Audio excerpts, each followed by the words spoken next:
Okay, the problem is the grass is a foot high all over that place. But behind there, there's a big hollow. And I just found a whole bunch of broken peanut Pepsis. Yeah, you know these are worth like $75 each. And here's another one. So, the fact that it has this big hollow behind it is very interesting. And this time I'm going to bring my camera so you can take a look at this great place.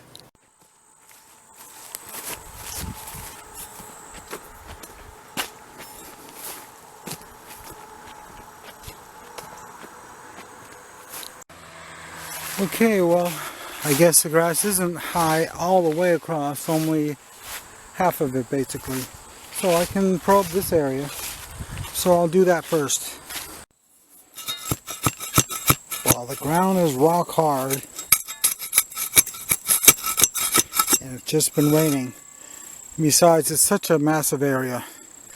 And anyway, there's a ravine going all the way right behind here, so I figured they would throw almost all their trash down there.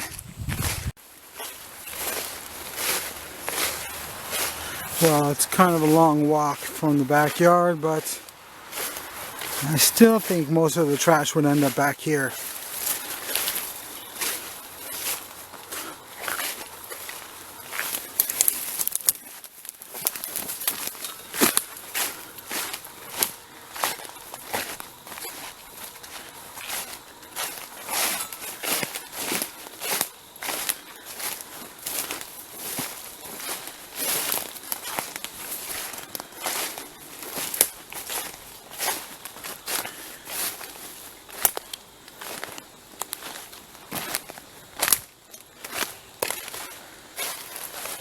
Okay, we got a small stream, but that's not very helpful.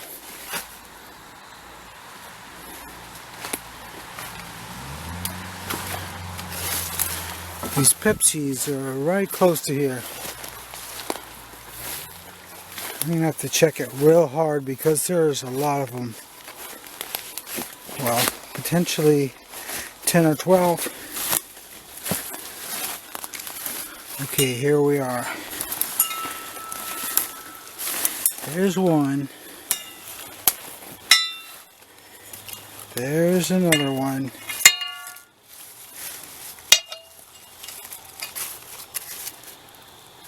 There's another one.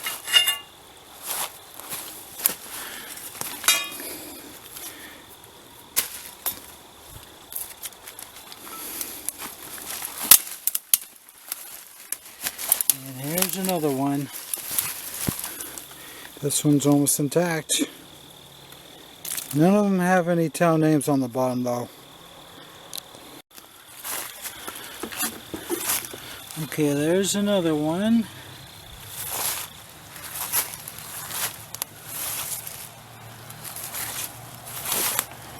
I should have brought my scratcher so I could rake out these leaves. There's another one. And here's another one I just dug out with my probe. Yeah, it's almost intact, so I don't know how that'll make a glass, but yeah, it's definitely worth bringing home.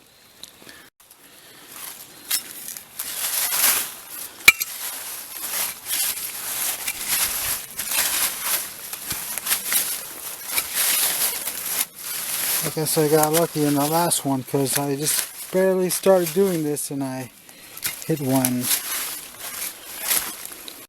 Well, I just got about 200 stickers all over my clothes.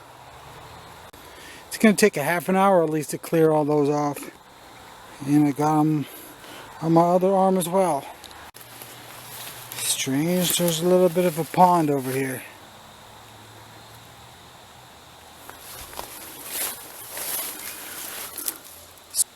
There's so much area over here, I just don't know where to look, but you really can't look in West Virginia because there's so much vegetative growth on the ground and so many leaves.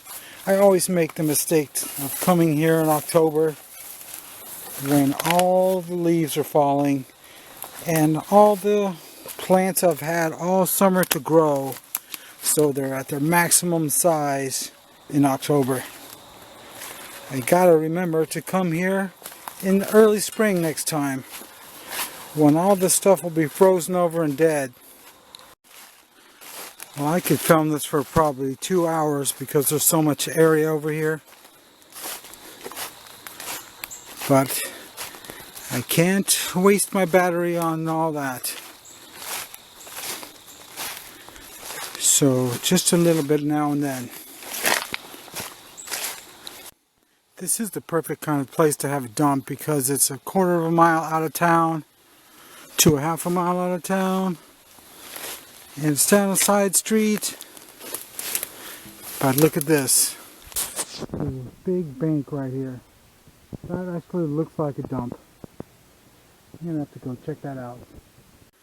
Well, there's a dump of some sort near here because there's a cobalt blue embossed bottle sitting right on top of the ground. And we got some kind of a soda. Looks like a Fanta. It's a mid-70s Fanta. So we got multiple ages here. But look at that bank. It's obviously man-made, so it has to be filled in. Well, they poured a bunch of rock all along the side, and it seems just like a 40s dump anyway, so I can dig 40s dumps at home all the time, so I'm not going to waste my time in West Virginia digging 40s stuff. There's also a railroad track over here. We might be better off looking on that. Because, you know, they say there's dumps on the sides of railroad tracks. I very rarely look on those. But I've heard some great stories of some great dumps with hundreds of soda pop bottles. And we got the Tigard River right behind these railroad tracks, which is where I was just at, swimming for soda bottles, and nearly froze to death.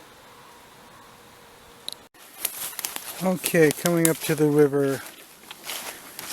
This is an amazing river because it's at least 300 feet across, and yet you could walk all the way across it. Probably. You might be up to your shoulders at one point, but I can actually see the bottom out in the middle. Like it's only 4 feet deep. So it's a really great river for searching for bottles because the water's so clean and it's just so old of an area. I bet you could find 100 soda bottles in here. That is, if somebody with a kayak hasn't already gone up and down and searched, because this is the ultimate place for kayaking and bottle hunting. Now this looks like the kind of place they would dump down. A big ravine right on the edge of the tracks. I better probe it out a bit. And here's a real good spot. Well, potentially, I'm not seeing any pieces of glass, so I'm not going to try it. And I sometimes wonder, obviously there was a giant ravine going right under the track. So they could have put 20,000 bottles right here. Well, all these potential spots just are not producing anything. But then again, there's just so many places in West Virginia you could put dumps. Well, that's a nice crock right there, or what's left of it. But I just noticed this. Some kind of structure out here. Way out in the middle of nowhere. Whoa, I just got lucky and happened to notice this small bottle of quite a rare variety. I have never found one of these before.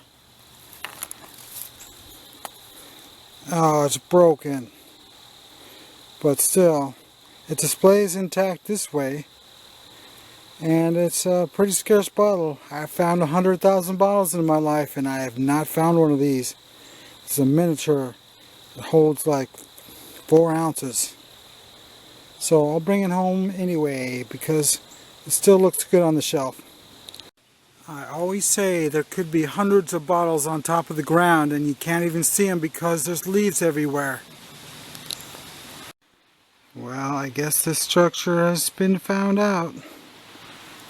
Somebody's been in here a lot. Somebody probably found the Pepsi bottle dump, and who knows how many intact ones they found. But there's seldom a part of the earth that hasn't been explored.